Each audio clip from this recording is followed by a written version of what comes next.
Yeah. Hello, fellow babies. Welcome back to Barrel Full of Daryl. That's me, Daryl, and my thing on this show is discussing music, movies, and Lord knows what else. Just to let you know, I have received some comments that were in favor of a periodic panel discussion, so I will do that occasionally. Now, my analytics tell me that 87% of you listen on your phone and likely in your car. So I can see that it's difficult to remember to leave me a comment. But the general vibe favors a panel discussion once in a while. Also, there have been favorable responses to the last episode in which I briefly discussed multiple artists. I like that format as well, and I will use it occasionally. Excuse me. So here we go. Let's get started with the music. The other morning I had an earworm in my head. Hope you know what that is. The song was Something to Talk About by Bonnie Raitt. Now, I am remiss in that I have yet to really discuss a female musical artist, so today I will talk about her. Now, Bonnie Raitt was born in 1949 in Burbank, California. Her mother was a pianist, and her father was a professional actor and singer, especially in musical productions like Oklahoma.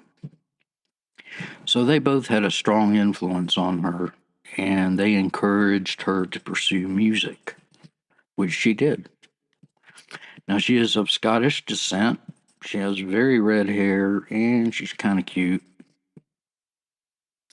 Now, at the start of her career, in the early 1970s, there were very few women in pop music that had reputations as guitarists, and especially a bottleneck guitarist like Bonnie. Her playing style was influenced by Lowell George of Little Feat, and B.B. King called her the best damn slide player working today. Now, as to the bottleneck, she actually uses a bottleneck as a slide. I kid you not. It's green and translucent. It stays on her middle finger while she plays. It looks like it's probably from a wine bottle.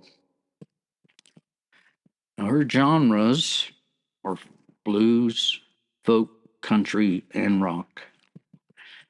She has a contralto vocal range, which has been described as textured, warm, and precise. Now, Linda Ronstadt is quoted as saying that Bonnie has way more musicianship than she does.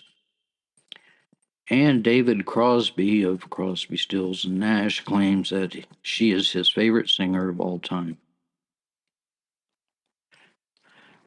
She released her eponymous album in 1971, but it wasn't until 1989 that she received commercial success with her 10th studio album titled Nick of Time. This album hit number 1 on the Billboard chart, and it won her 3 Grammys, including Album of the Year. Yeah, it's a damn good album. 4 singles were released from this album.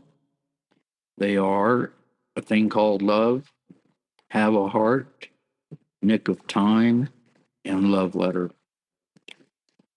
And these are all great songs. Duh. Now, Bonnie had her issues with drugs and alcohol, but she got clean and attributes her sobriety to Stevie Ray Vaughan, also known as SRV. I really need to discuss SRV soon. Now, Bonnie has stated that Nick of Time was her first sober album. And even Stevie Ray Vaughan became a better musician after gaining sobriety. Now, in 1991, she released the album Luck of the Draw, which reached #2 on the Billboard chart and earned her 3 more Grammy Awards. In my humble opinion, the song Something to Talk About is a standout, but the whole album is great. Now, over the years, she has released 18 studio albums, won 13 Grammys out of 31 nominations, and received the Grammy Lifetime Achievement Award. She's been inducted into the Rock and Roll Hall of Fame and received a star on the Hollywood Walk of Fame as well. Now, she's been active from 1971 to the present day. What a career. Now, she's not what I would consider a songwriter because most of her songs are covers, but damn, she really knocks them out of the park. I must admit that I stopped following her music career after the release of Luck of the Draw. Now, this likely coincided with the time I stopped listening to AM/FM radio, but as with the earworm, her music occasionally sticks in my head. Now, as usual, I've added a few songs to the playlist, but I urge you to take a look at some of her music videos on YouTube, especially for the songs Love Letter and Something to Talk About. Now, by the way, she sang a live duet with John Prine with his classic song Angel from Montgomery, which has received a lot of acclaim, and that video is out there as well. Also, at the start of her career, she toured with John Prine. Hard to beat that, in my opinion. Okay, and now a word from our sponsor. Here we go. Hey, this here Ricky Ray Bubba talking at you again. You might remember that my sister Ellie Mae set up a candle kiosk, guess that's how you say it, kiosk, in my meat market and bait shop. Well, a few nights ago, I went out a coon hunting, and apparently Ellie Mae had left some candles burning. I think maybe a big rat knocked over her kiosk and started a fire. To make a long story short, I no longer have a meat market and bait shop. Ellie Mae asked me if I had insurance, and I said, "What's that?" And she explained it to me like a 5-year-old. And I said, "Yeah, that would have been a good idea." Anywho, we are both working now at the Piggly Wiggly. I'm back there in the meat market, and she's up front bagging groceries. And we miss our customers, so if you drop by the Piggly Wiggly, please come say hi. Oh, yeah, also, our pa, Johnny Ray Bubba, is the new manager. Hope to see you soon here at the Piggly Wiggly in downtown Scratch Ankle, Alabama. And we're back. Today's movie, I'll say that I'm not going to give away the biggest spoiler in the movie, but there will be a few spoilers along the way. Now, you may remember that I briefly discussed Mel Brooks, right? Remember when I discussed the movie History of the World Part 1, in which he wrote, directed, and starred in? Well, he has a son named Max Brooks, who wrote a book called World War Z, published in 2006. Now, the film rights were purchased in 2007 by Plan B Entertainment, owned by Brad Pitt, who also stars in the movie. And it took years to write and shoot this movie, and it was eventually released in 2013. Worldwide, it grossed $540 million with a $190 million budget. A sequel was planned, but canceled in 2019 due to budget issues. Now, the reviews for World War Z were generally positive and high praise for Pitt's performance. But it was also stated as being anticlimactic and unfaithful to the book. And it's my understanding when they bought the rights to the book, they basically told Max Brooks to fuck off. He had nothing to do with the movie. My wife and I really dig this movie, and we watch it whenever it's on TV. So, yeah, it is a zombie movie, but these zombies are quite different. They do not walk around slowly saying, brains, brains. These zombies are fast, and escaping them is highly unlikely. Now, the infestation happened quickly, primarily because once attacked, the victims turned zombie within 10 seconds. All of this to say that the worldwide outbreak happened quickly, with major cities overrun and destroyed around the globe. So Brad Pitt plays a UN investigator named Jerry. He and his wife and two daughters get caught in a traffic jam in Philadelphia when the zombies suddenly appear. And this is when all the chaos begins. Car drivers and passengers get pulled from their cars and mauled by the zombies and quickly become zombies themselves. Now, seeing this, they leave their car, stuck in traffic anyway, and Jerry and his family make a run for it. Um, Jerry looks back and sees a zombie attack a victim who turns zombie in 10 seconds, which he takes note of. He actually counts it down. So they steal a vacated camper and manage to get out of the city. Jerry calls his boss, Terry, the UN Deputy Secretary General, and they make a plan for a helicopter to pick them up in Newark because basically Jerry is needed to help investigate the zombie situation. So in Newark, they end up at a high rise building, the point of extraction, middle of the night, but they are told they cannot be rescued until the next morning. So the next morning comes and they have to fight off zombies in the stairway leading to the roof, as well as on the rooftop.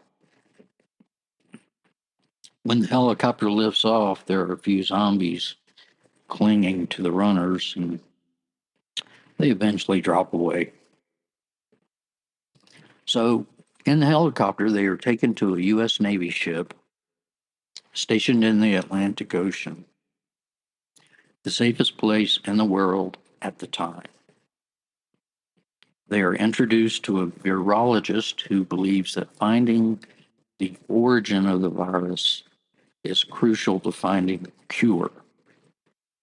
Now, the first report of zombies was received in an email, which was received at an army base in South Korea. So, in order to remain on the ship with his family, Jerry has to contribute to the efforts or face eviction. So, he gets to escort the virologist to the site in South Korea, and they fly via cargo plane. After landing, Jerry hands the virologist a handgun. And while walking down the ramp, zombies start rushing the plane. Well, the virologist panics and runs back up the ramp, but he trips and falls and shoots himself in the head. Ruh-roh. But Jerry knows that he's gonna have to go ahead with the visit, and he witnesses the carnage caused by the zombies. Now, all of the dead zombie bodies have been burnt using a flamethrower to prevent them from becoming undead again. Now, the virus began when an ailing farmer out some farmland in South Korea, I suppose, was being tended to by a doctor. Now, the farmer had already turned and he attacked the doctor, making him undead as well. The doctor returned to the base to share the fun, I guess, and started attacking everybody back at the base. Jerry, during this visit, learns that Israel has established a safe area So he returns to the aircraft to go to Jerusalem. Of course, he and his escorts get chased by the zombies on the way to the plane, with several of them being attacked and being made undead. Jerry manages to get in the cockpit where the pilot's waiting and looking, he locks the door behind him and he looks into the cargo area, and there's a mob of zombies back there raging to get in. So after takeoff, they do a steep climb, and all the zombies tumble out. Kind of fun looking. Now, Jerusalem has built a very high wall around the perimeter of the city, which manages to keep the zombies out. Now, Jerry, upon seeing this, is surprised that they are actually welcoming in unaffected people. And he is told that each person they rescued today will not be a zombie that they have to fight tomorrow. Now, the problem arises with these people coming in. They're happy and excited, and they decide to sing and chant loudly. The resulting noise really irritates the zombies, and they start building zombie ladders, piling up on top of each other to get over the wall, which they do. More fun for Jerry and the insiders. Well, upon seeing the zombies invading the city, Jerry's pilot freaks out. He's still in the plane, and he flies away, leaving Jerry behind. But Jerry, along with an Israeli soldier, managed to get to the runway and stop a commercial aircraft, and they board by way of an extension ladder up into the cockpit.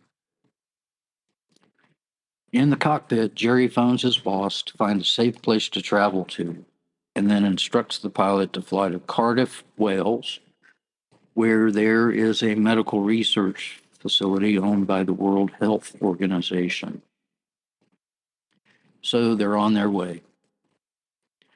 Now, while up in the air, one of the passengers near the back turns zombie and begins to make other zombies who began to move forward and attack the others. Jerry turns around and sees this, and he sees that these zombies are not going to be stopped. So he grabs a grenade from the soldier, pulls the pin, and tosses it back into the pile of mean zombies. Now, the resulting explosion tears away the side of the airplane, and anyone not strapped in gets sucked out into the awaiting sky. Of course, Jerry and the soldier are strapped in, and they get to fly all the way to the scene of the crash. They survive, and they start walking to the WHO facility, and it's a long way away. Upon arrival, Jerry tells the surviving scientists there that he thinks he has found a cure. I'm going to be a good boy here. I'm not going to do a big spoiler and reveal what this cure is, in case you haven't seen the movie. It's really best to watch it and find out for yourself. However, I will tell you that it involves Jerry walking to the other side of the lab, which is inhabited by a bunch of zombies who were once scientists. This guy's wicked.